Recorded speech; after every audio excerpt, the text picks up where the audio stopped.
not about money. It's about sending a message.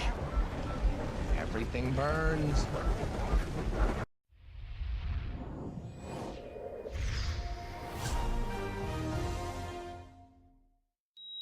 Time to murder it!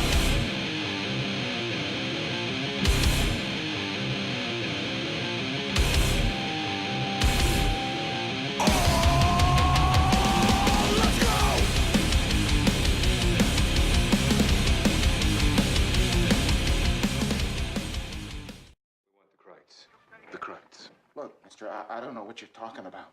We're here for the Kreitz. The Kreitz. Kill Kreitz. Kill more Kreitz. Kill Kreitz. The Kreitz.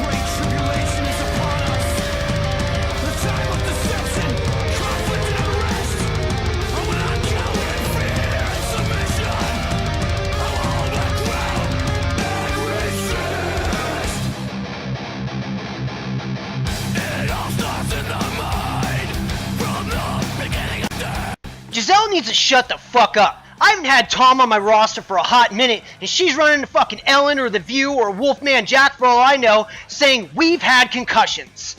First off, bitch, you haven't had shit. What's all this we shit, Tonto? Second, I don't need the NFL putting the GOAT under a freaking microscope every time a fucking defensive lineman blows in his ear. Damn it, woman. Go get horse face surgery so that you can be a 3 of 10 instead of a fucking 2 of 10. Peru, you love yourself some hootie? You make me sick. Maybe you could join Kyle at the Memberberry show tonight featuring the Foo Fuckers and Wee Man for the world's biggest vag. Pick yourself up a couple of fucking 300-pound twigs and die in between the ho-hos and rolls of human flesh.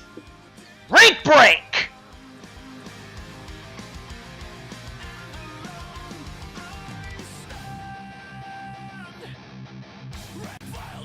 Sit down, Peru.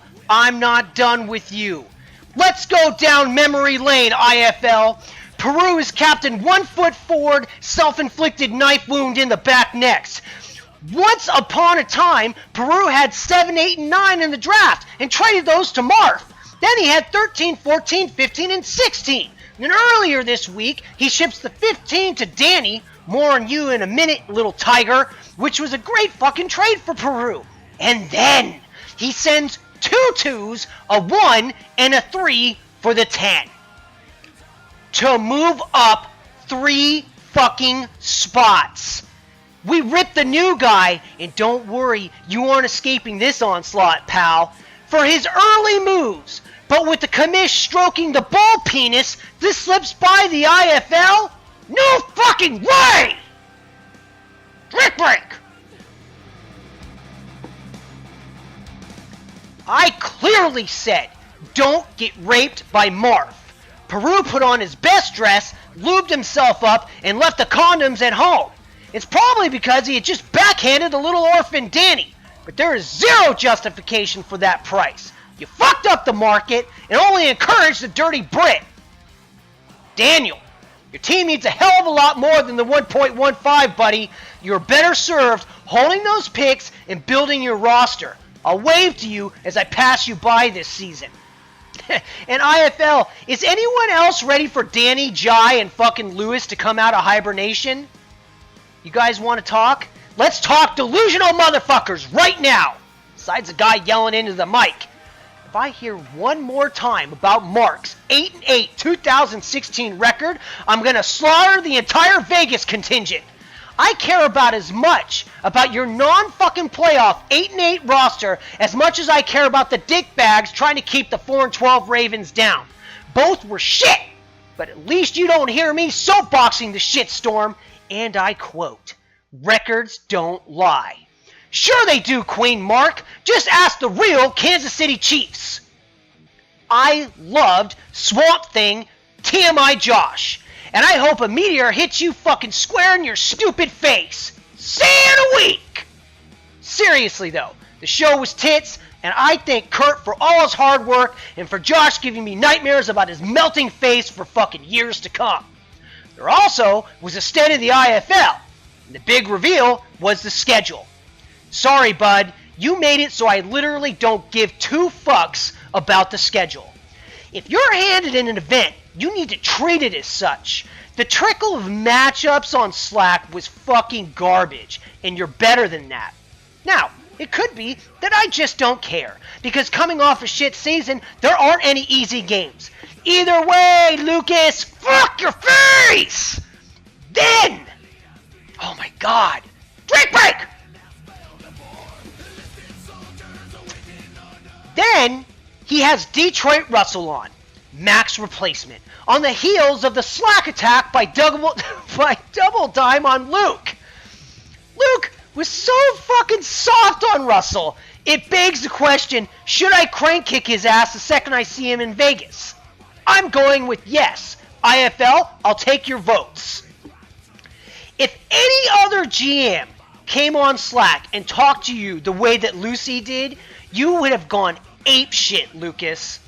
But you couldn't, because this is the guy you wanted. You soapbox for Mac to be gone, and you got what you get. Get what you got. Whatever. So you softballed his ass. And for that, I'll be reminding you of that on a daily fucking basis. Now, the rest of the show was fucking solid. And the fact that Russell stated that he was super flexible on air makes his new nickname, Flexor, that much more fun. Because as we know, you can bend Flexor over. How?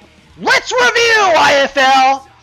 He has 20 years experience in 12-man fucking leagues. Can any or all of us raise our hands to that? But then he trades the house for Watkins. Yeah, this isn't fucking Yahoo, Flexor. You took one to the chin, and the rumor has it you're not fun to deal with. A rape, followed by the closing of the anus, is typical, but his reaction to it is fucking classic. And I quote, "Instead of shaming teams and going crazy about what you think is a bad trade, you silently throw a red flag." I'm dying inside right now, IFL. It gets voted down respectfully. And if it passes, like it normally does, then you've got nothing to say about it and no shaming. Well, how very Gen Y of you. No. You will be shamed. And you will be reminded of it every moment of your existence here in the IFL when Watkins snaps his foot getting out of bed next week. There are 32 varying degrees of skill in this league, but to a man, we are men. So be one and take it. Welcome to the IFL, Flexor. You can now turn off the program. D. Jordan is one of my favorite fucking GMs. He got a little lippy with me recently, saying his starting five were better. Well, D. Jordan, who knows?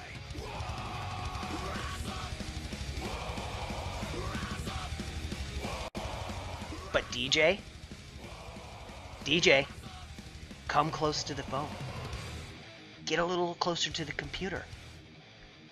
I don't give a shit if you're using a hollowed out tin can with antenna or whatever you're fucking using.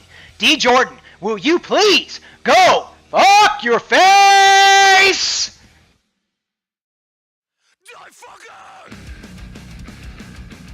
Vegas draft in less than a week. The IFL makes shit happen. Huge thanks in advance to Kansas City Kurt and Braff, who appear to have an awesome experience for the entire league planned. You don't have to be there, you just gotta be at a device that allows you to stream awesome. Be ready, IFL. These guys bring it. Can I tell you that I am sick to fuck of the AFC doesn't trade bullshit? No? Well, too bad. You're here and you're listening, so fucking deal with it. I went back the last 100 days, And you know what I found, IFL? This is all NFC and Dolphin propaganda because he has a rape need to fill and they need to win something. The first thing you have to do is remove the outlier when doing a case study like this. Now, obviously Nils, with his 32 fucking trades, is the outlier. Nobody can help the fact that the dude has ADD. But don't cry, you weepy NFC fucks. I give you credit for 16 of his 32 trades, which still puts him 6 more than the next guy in your conference, which is 10 by Wade, if you wanted to know. You still get credit for the 16 out of the 32. So as we see, very fucking skewed. I tallied them all up, and you know what I found? It's 85-85 over that time span. So the next time you want to say shit, NFC, shove a fucking cyanide pill in your mouth and bite down real hard. I'm just getting started, IFL. Ripping and tearing 41 will return.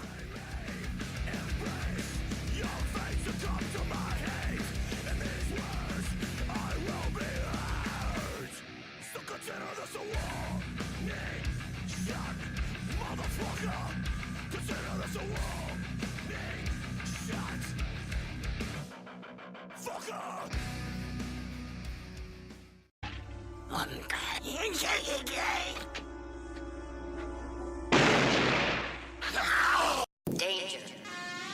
The emergency destruct system is now activated. The ship will detonate in T-minus 10 minutes.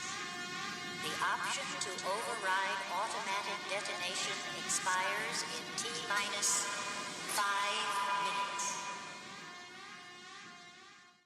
Oh, well, this is a first. Looks like I've got a caller on hold. Let's pick it up, see who we got here. Hi, caller. You're on the air with L. Raven on Rippin' and Tearin' 23. Who is this? All right. Well, I've only got one question for you, DeFuhrer.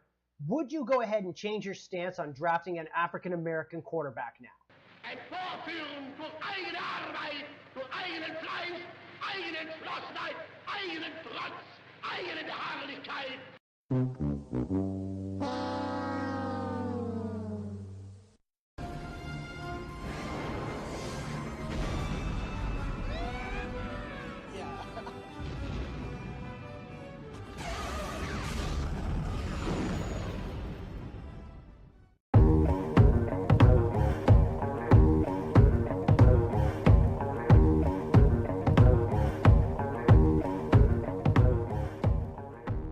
Hey, Aaron, you ever play roulette? On occasion. Let me give you a word of advice. Always bet on black.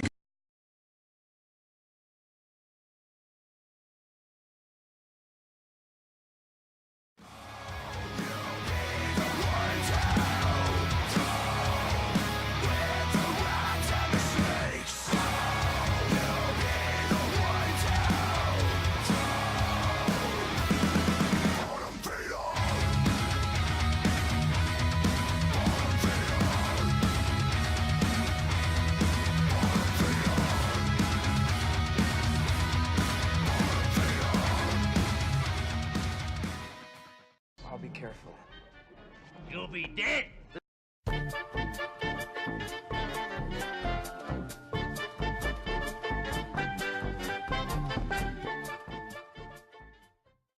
IFL, at this time, I am stoked to welcome back friend of the show and total dirtbag, Atlanta Floyd. How you doing, Floyd? I'm doing all right. How are you? I'm doing good. Are you fucking ready for this, buddy? No. Can anybody really be ready for this? All right, so Flawed. Yes. You were 4-12 last year. Your division sent 3 teams to the playoffs, 2 to the conference finals, and the eventual Super Bowl loser. That is a shit ton to overcome in a season where you were the fucking 15th ranked NFC Power Poll team. And this gets better. You actually were the 31st of 32 teams in that poll. Floyd, in a year where L. Raven himself was number 29 in that poll, Convince the IFL that you stand a fucking chance in 2017. I don't think I can. Shit. I don't know. I think that I kind of have to get a lot luckier than I did last year. I started out 3-3, if I remember correctly, and then went on to win one game the rest of the year, and then eventually losing to you the last week of the season, which probably explains why you were 29th. I shouldn't have probably said that. I forgot about that, dude. Thank you. Fuck. I'm an idiot. Honestly, I don't know. I mean, I've got some work still to do with my roster, and I've really just got to hope that I get lucky. I have a lot of 1-year contracts that are going to expire, and this year may not be my year. If I'm not going to say it's a rebuilding year, but it's kind of a rebuilding year. So I'm just going to go out and say it that I'm probably not going to contend this year in the NFC South. I'm kind of like the feeder team for the other three guys. Okay, and that's good because anytime you're the only team that you're better than is fucking Arizona Jai, you definitely have work to do. And I wouldn't say that it's a fucking rebuilding year, dude. It is a fucking rebuilding year, dude. There is no two ways about that. Yeah. You stated that you started 3-3, which would be great for the NFC North, dude, but is fucking nothing in the AFC North, but is nothing in the fucking NFC South. And that you do have work to do, which brings us to the draft. It's right around the corner. And bro, your first fucking pick is number 50. Yeah, I know. I like that. Feel good about that. Okay. All right, now hold on. Stay with me, baby bird. Okay. Now looking at your treasure trove of talent that you pulled last year, Carl Joseph, Shaq Lawson, who isn't on your fucking team anymore, and Jordan Jenkins. Those were your first 3 picks. If pissing away talent was order 1 on your list, we're gonna get to your fucking trades in a minute. How do you rebuild your team when you're so limited through the draft and quite obviously suck at it?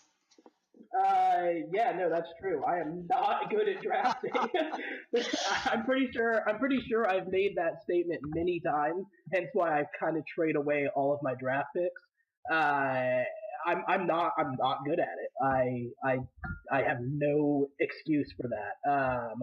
I also don't value, I guess, draft picks as much as a lot of other GMs do. Maybe those everybody says, oh, you only hit on like 10% of your draft picks, blah blah blah blah blah. I just give them all away, and I hope for, I look for guys who've been in the league for a couple of years that are more consistent, instead of taking a chance on somebody coming straight out of college. Oh my god, you so fucking just stepped in it and you don't even know yet. This is playing out great, dude. I might have you on the show every week. Now I'm going to quote IFL. I'm going to repeat here something that was just said. I'm not good at drafting, which might not be a good dynasty fit. I would like to go ahead and reach out to Kurt right now to report this motherfucker for banishment. Banishment. +1, baby. +1. Okay. All right. So I touched on your trades, Floyd. The first one you ever pulled, and I'm glad you're sitting down because you might just fucking pass out here, was you traded Matt fucking Forte, who had a solid year, for Adrian Peterson. And I'm guessing at that time you felt really good about that one.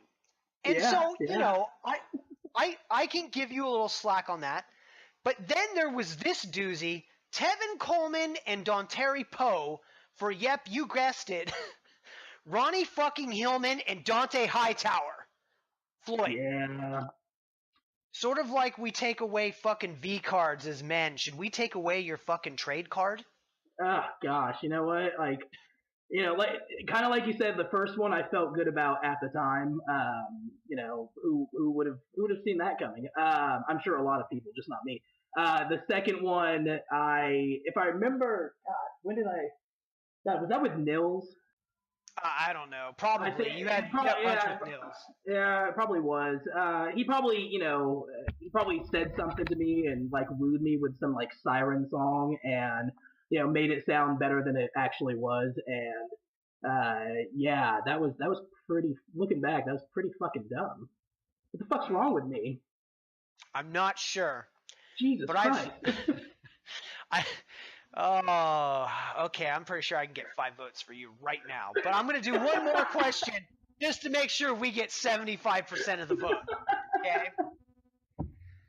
So, you talked about trading for guys who have done something.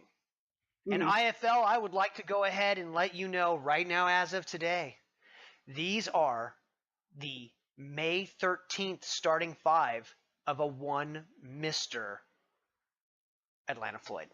Oh, your starting 5 is Lethal Bortles, Doug Martin, Jordy One Leg Nelson, Willie Snead, Martellus Bennett, and Austin Hooper.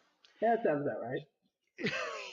You have $11.8 million in cap, and after picks, only $9 million fucking dollars for free agency. Has this exercise convinced you that you are totally fucked for your 2000 season? And have you already traded your 2018 one? Because, bro, you're going to need it. Well, let me actually correct you on this. Doug Martin is suspended the first 3 games, so he's not even in my starting 5. He's as of right your now. best player.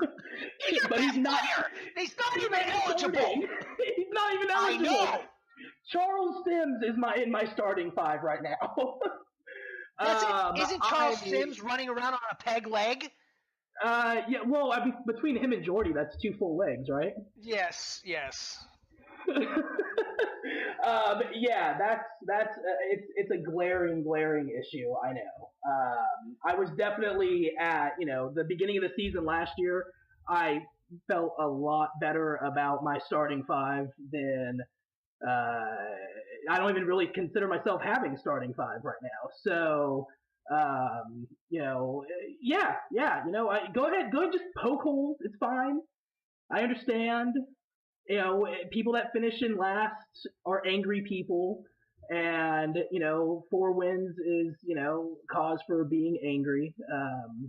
I'm here with you. I feel for you.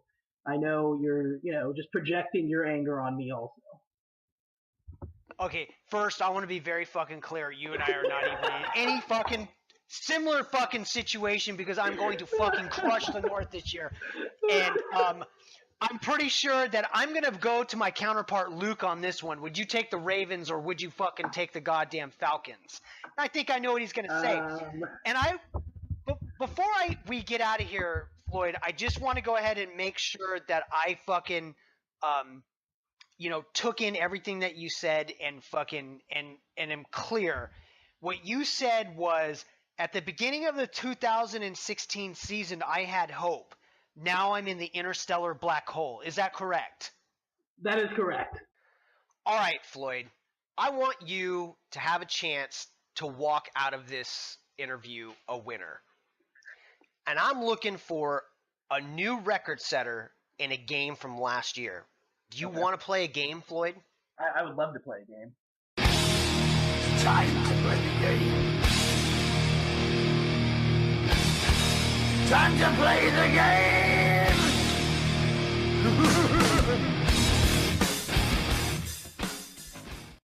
Okay, so the game is It Metal? The record is 7 by one of those 2 jerk-offs last year.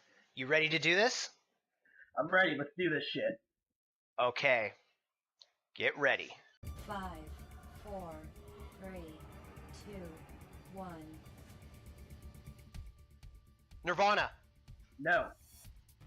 Five Finger Death Punch. Yes. Parkway Drive. Yes. Testament. Yes. AC/DC. No. Korn. Yes. Overkill. Yes. Van Halen. No. Fear Factory. Yes. Amon Amarth. Yes. Vozzy. No. Nope. Time's up. Time's up. Okay, so you only got to 9, Floyd. I'm a little disappointed. There was a lot of hesitation. I was looking for a fucking 80s metal badass, and what I got was a fucking limp penis. I'm very, very disappointed. This All has right, been my Floyd. worst RnT ever. It could, dude. It is, dude. Okay. You said Nirvana is not metal. That is correct. You said that Five Finger Death Punch is metal. That is wrong. They are not. They're radio rock. You said, God damn it, dude. You said Parkway Drive was metal. That is correct. You said Testament was metal. That is correct. You said AC/DC is not metal. That is correct. You said Korn is metal. Do you listen to the fucking show? What did I tell Danny all the way back in season 2? That's like, that is so wrong. I am so pissed at you right now. Right when I said yes, I'm just like, oh, fuck. Yeah, God fucking damn it. indeed. I'm going to get banned from the show again. You know what? You just might. You said Overkill was metal. That is correct. You said Van Halen was not metal. That is correct. You said Fear Factory is metal. That is absolutely not correct. They're like goth or fucking some shit.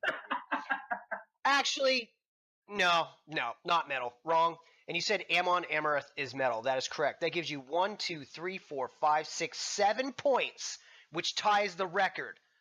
But for your Korn fuck up, -2, only a score of 6, and the 2 jerk-offs still hold the title. IFL, we will be right back. Yeah, God damn it, indeed.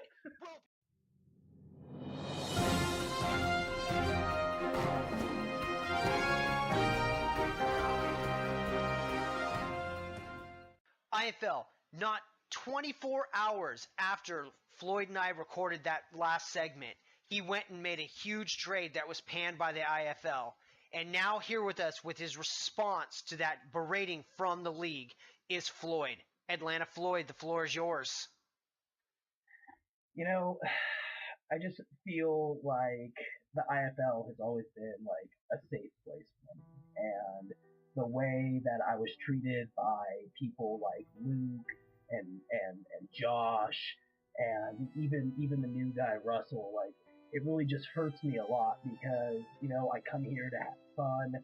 I get, this is my way to escape from school, from work, and I feel that, you know, I got belittled for something that I didn't really feel was that bad, and, you know, it hurts. It hurts really deep down inside that, like, these people, you know, that I'm going to see in a couple, you know, in Vegas, you know, feel this way about me. And I really just, you know, it makes me, you know, I told Brad, I'm like, I don't know, maybe this isn't a fit for me. Maybe I shouldn't be in this league. You know, I don't know if I want to be, you know, around such negative people. And, you know, it's just, I didn't think it was that bad of a trade. And, you know, it kind of hurts me. I don't remember asking you a goddamn thing. And you know what? You know, just fuck this bullshit. You know, who the fuck gets off fucking telling me that you made such a bad fucking trade. Oh, blah, blah, blah, blah. Fucking Luke, who the fuck do you think you are? Are you the god of fucking fantasy football? Oh, Josh leaving every fucking room. Blood! And then leaving the fucking chat room. You know what? Screw you guys. I mean, I don't see you guys winning fucking championships. Oh, I've made it to the playoffs. Oh, blah, blah, blah. You know what? Until you fucking actually win something, fuck off. I don't give a fuck what you think about what the hell I fucking do. It's a fucking joke. I'll do whatever the fuck I want. You want to fucking come run my franchise? Pay my fucking buy-in, take over my fucking team. Fuck you. So shall we leave it at that, then?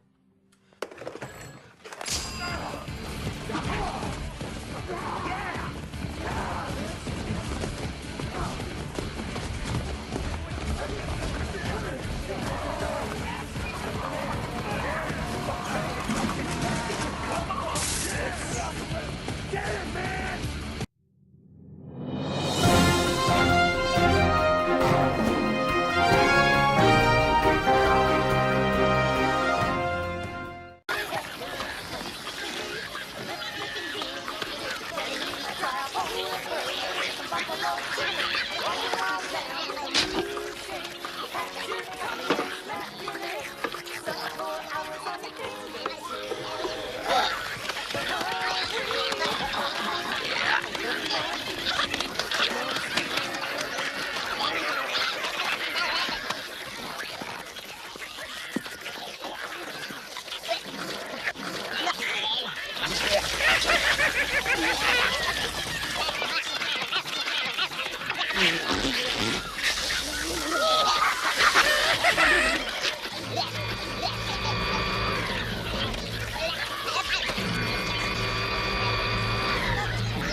Me faire ça, vous.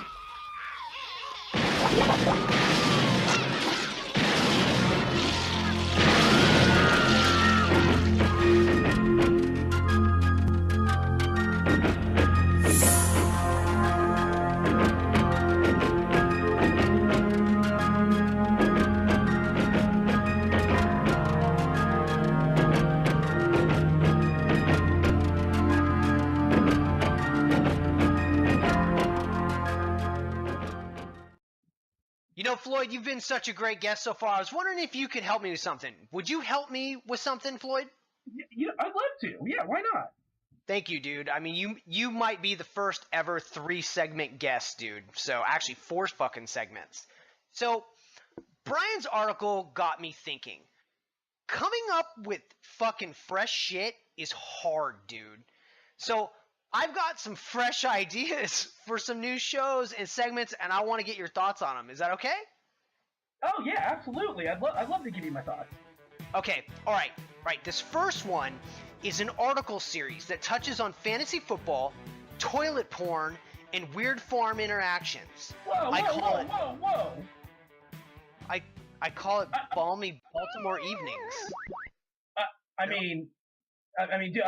I'm pretty sure I do that exact same thing in a hot Atlanta night. So are you trying to steal my idea now?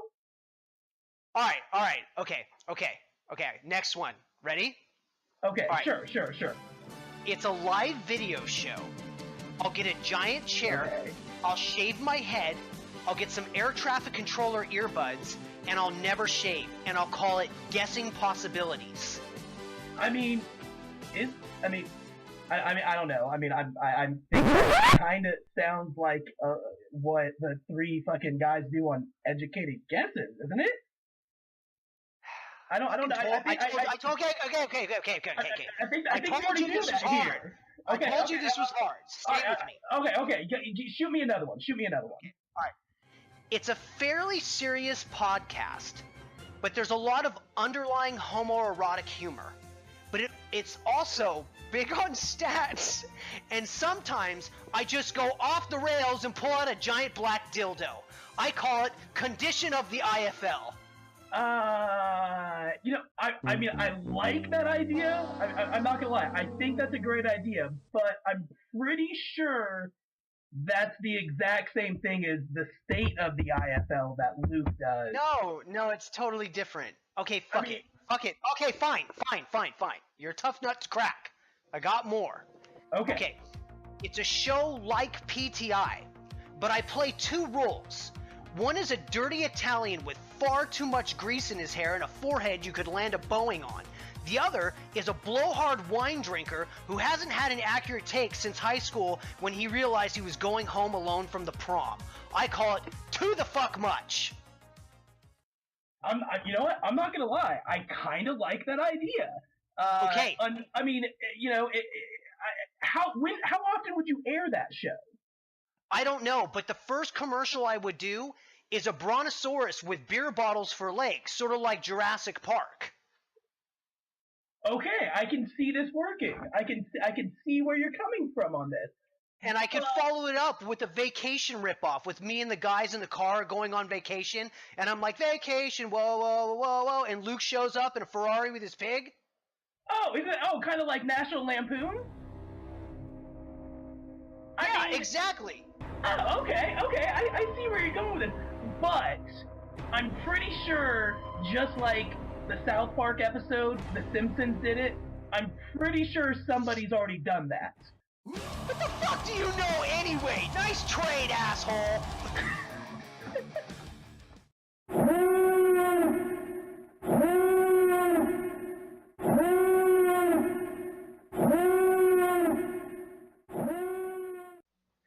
Buccaneers' opponents, the Seattle Seahawks, waited until the final game of the season to punch their ticket with a dramatic win over the upstart Los Angeles Rams.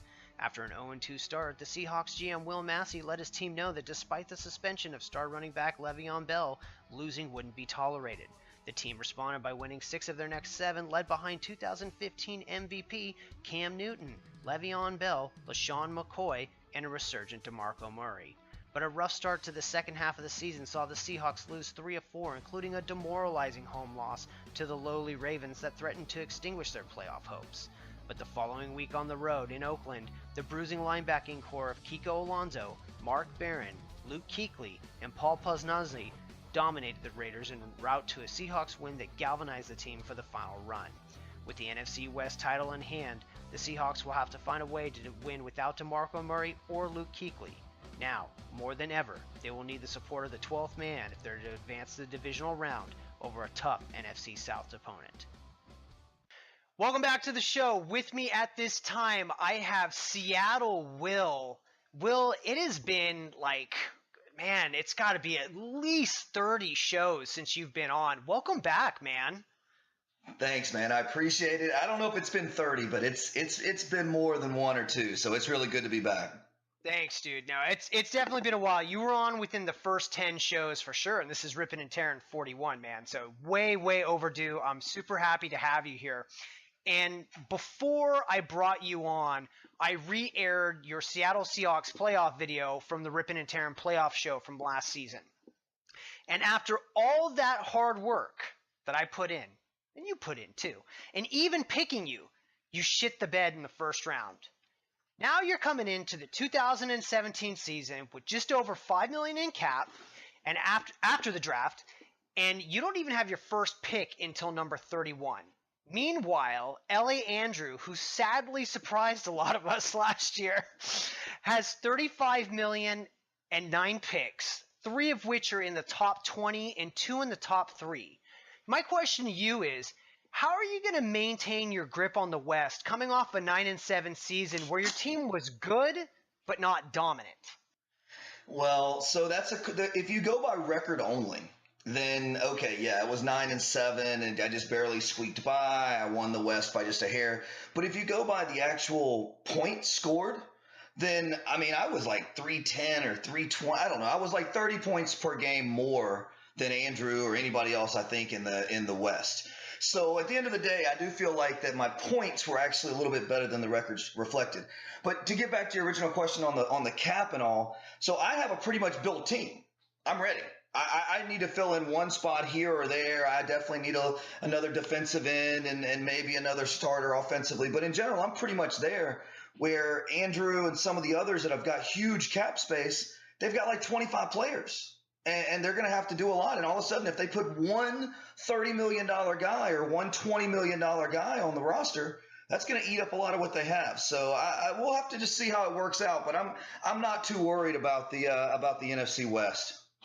Oh, okay. And so who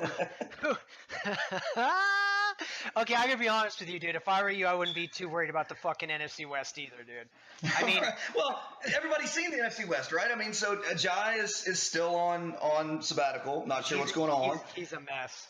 And Josh obviously knows his stuff, but I mean, he's got his team is not better than anyone else's, I wouldn't say, in the West. And he's in the same situation as me, where he's only got 10 or 12 million in cap, something in that neighborhood. So me and him are in similar situations.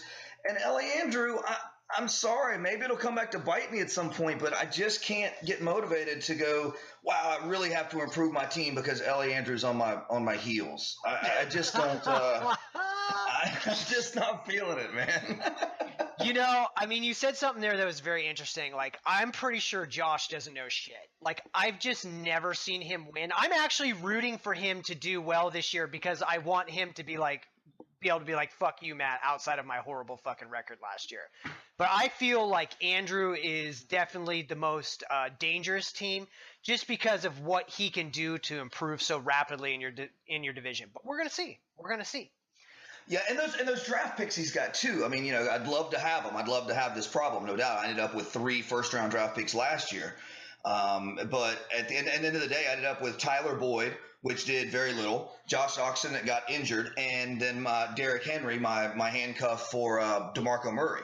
So those three, I had 3 of the top 12 draft picks last year, and that wasn't a direct correlation with. I mean, I didn't really get production out of any of them. So, those first round picks, second round picks, draft picks in general, I think people overvalue them sometimes. And when you hit, they're great, and the contracts are great, but they are far from guarantees. Far from guarantees.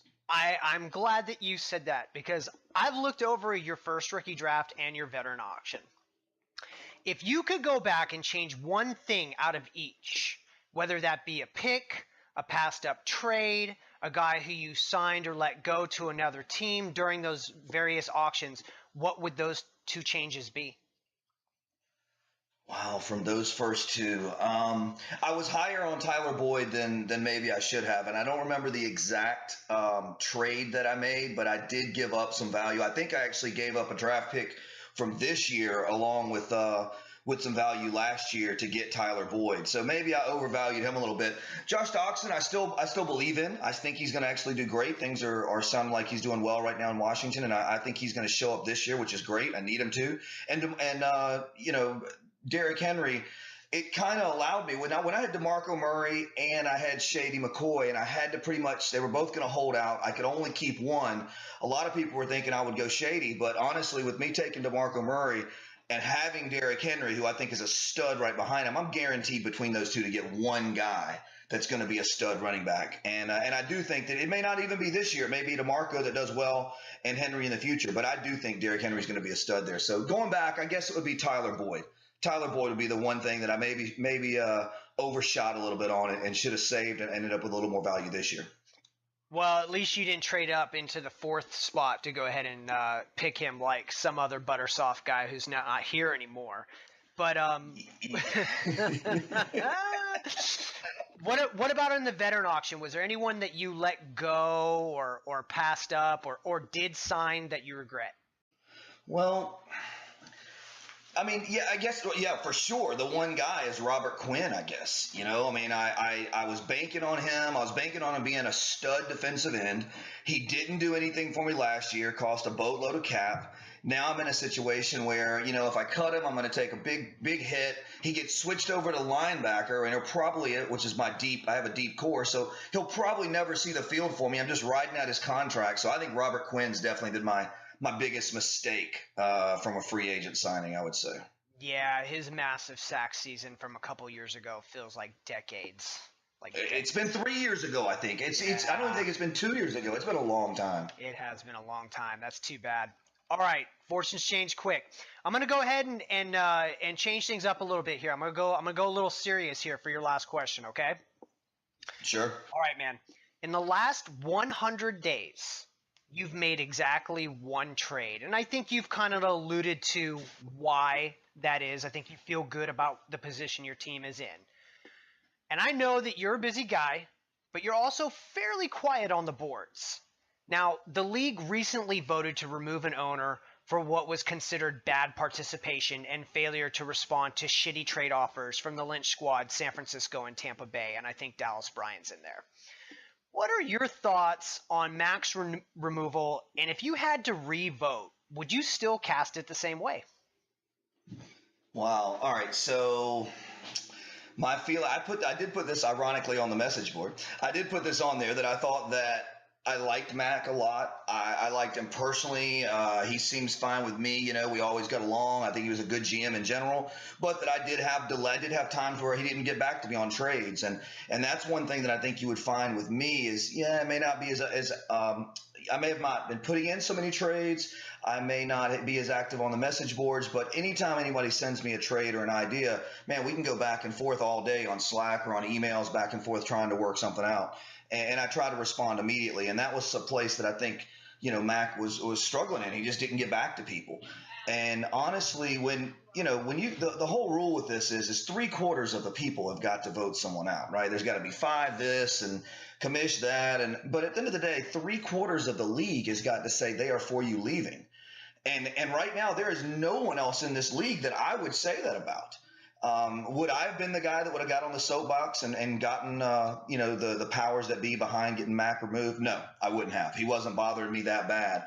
But I did hear what I might have been Josh that said that, when you start impacting his, or the GM, when you start impacting my enjoyment of this, that's a problem. And if you've got one team out of 16 that's not responding to trades and not doing anything and not showing up, then I backed it. I did vote for removal. And would I change it? No, I would not change it. I still think that he was not bringing it like he should to a league like this. That being said, there's nobody else in the entire league that I would vote out at this point if it was all up to me.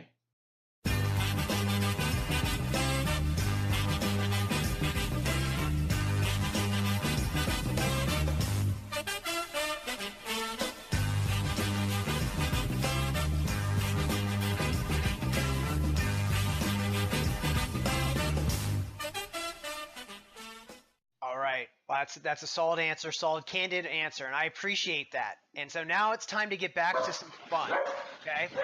Yes. Cool. Yeah. Dog barking. All right. Not on my end, IFL.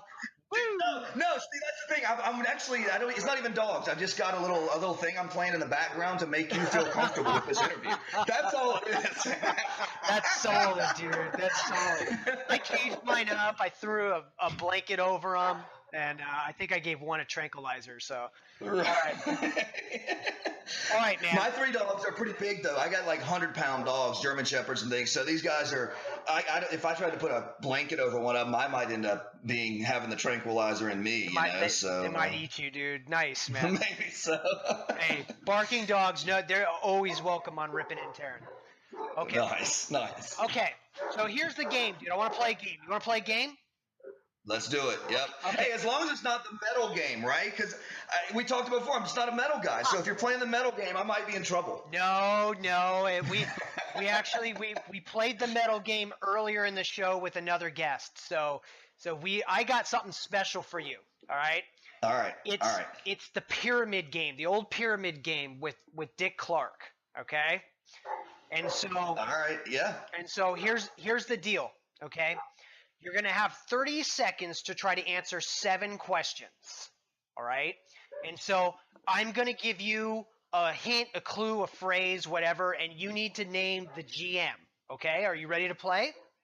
All right, just 30 seconds total for all this, or 30 seconds per question?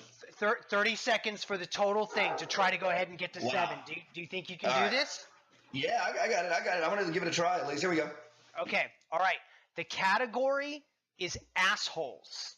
So all the clues will lead you to an asshole. Greenberry. Come on, we're gonna wait till we play the game. Oh, we didn't start yet. I'm sorry. I apologize. Sorry. Okay. All right. Good. I'm sorry. All right. I'm starting the timer. Get ready. 5, 4, 3, 2, 1. This guy draws like a 3rd grader on mushrooms. That's got to be Dallas Bryant. Correct. By default, he has horrible teeth. The guy receives New England Mark. Correct. Too busy to listen anyway. Buffalo Travis has no time. Yes. Has 20 years experience in 12-man leagues we don't care about. The new guy, Detroit Russell. Yes. Has never said no to a toothless Asian hooker. Casey Kurt. Will ask for a horrible trade, then downplay your player. Well, you know that's Miami Brack, man. Nobody likes him anyway. Greenberry. Oh, you just missed. But you know what? You did fucking great. You did pretty goddamn good, dude. Oh man, hey, I thought that was pretty good. That's pretty quick on the draw on these things, man. Shit, this shit is hard, man. Like, I definitely learned my lesson last year. We got to make these games quick. Will, I want to thank you for coming on, Rippin' and Tearin' 41. Always a friend of the show, and welcome anytime. Thanks, man. I really appreciate it. I love the shows. Follow them all. Watch them all. They're great. Thank you for all the work you do, and I really appreciate you having me on the show, buddy. Translation, even if I'm quiet, don't kick me out, IFL. IFL, we will be right back.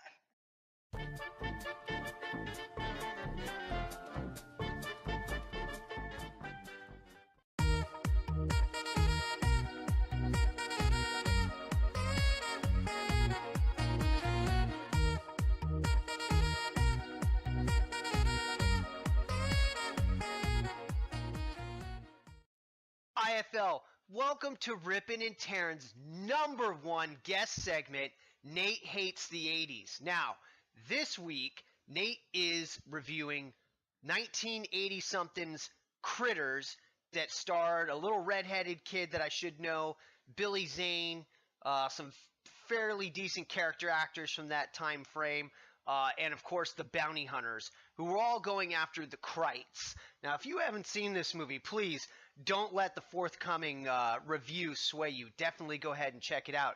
Nate, are you ready to give your review on Critters? Let's do this. I just want to kind of start off with this.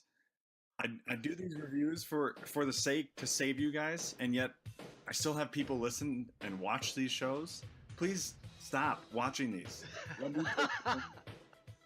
As for this movie, so Matt sent me Critters, and my overall thought, not as bad, but not good at all. This whole movie is about these little, essentially Furbies with teeth running around. They escape this, intergalactic prison and have these, as Matt kind of hinted at, bounty hunters sent after him. And they go to Earth, where apparently there's fear that they are just going to destroy the Earth. And they end up just staying on this little family's farm. They kill everything that, or they eat everything in sight. But somehow a family and especially this little redhead kid with a slingshot, takes down these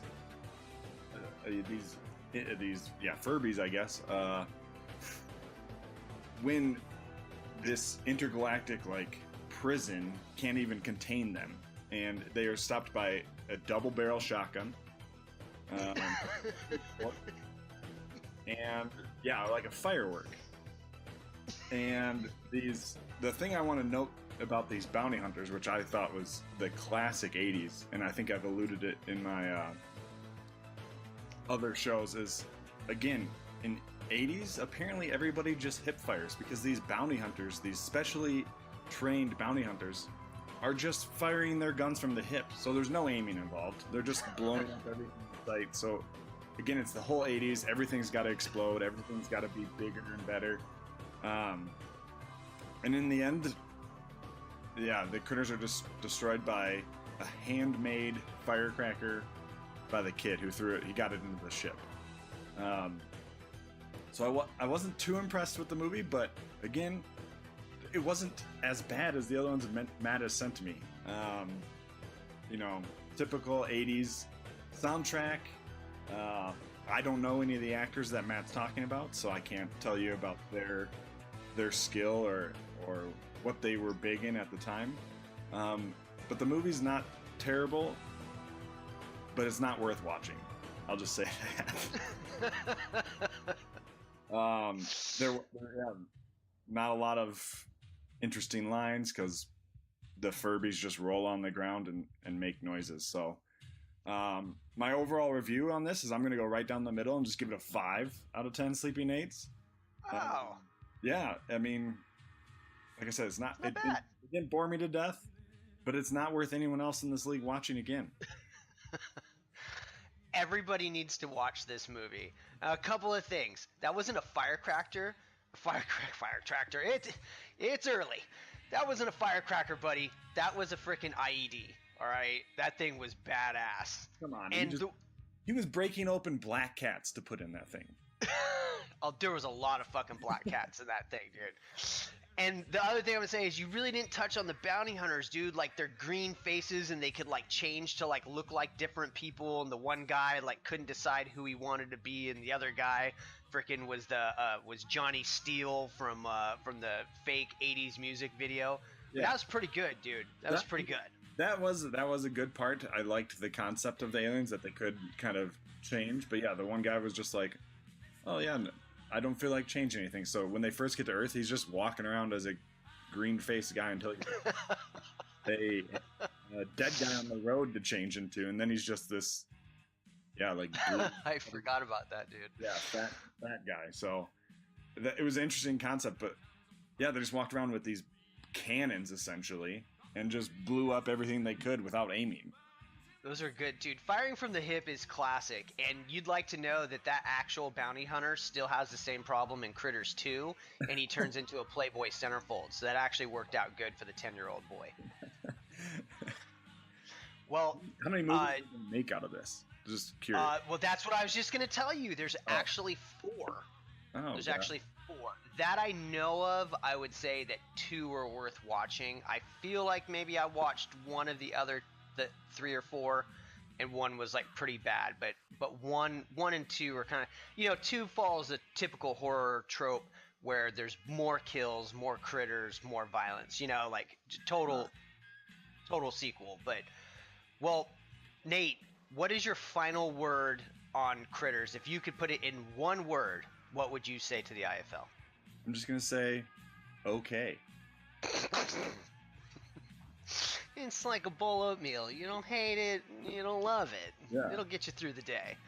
All right, man. Well, hey, I know you've got a big camping trip that you're ready to go run off in the hills and be a Sasquatch with the rest of your Sasquatch family. So I appreciate you recording early this morning with me. You have a great Memorial Day weekend, and we'll talk soon. Sounds good. You as well. IFL, we will return in a moment.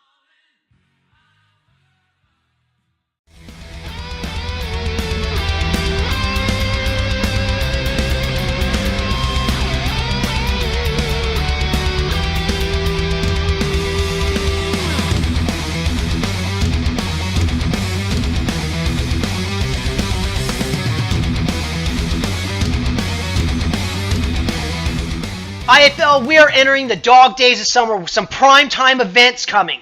Enjoy them. We're lucky to be part of the IFL. If you haven't yet, check out State of the IFL. Luke put in a ton of work, even if he was soft on Flexor, and TMI, which has been out for weeks, and shame on you if you haven't.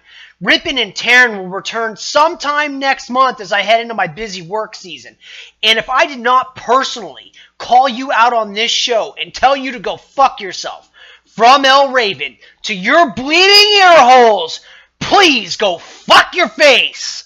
Vegas crew, be ready to bring it, baby. Until next time, IFL, I am out.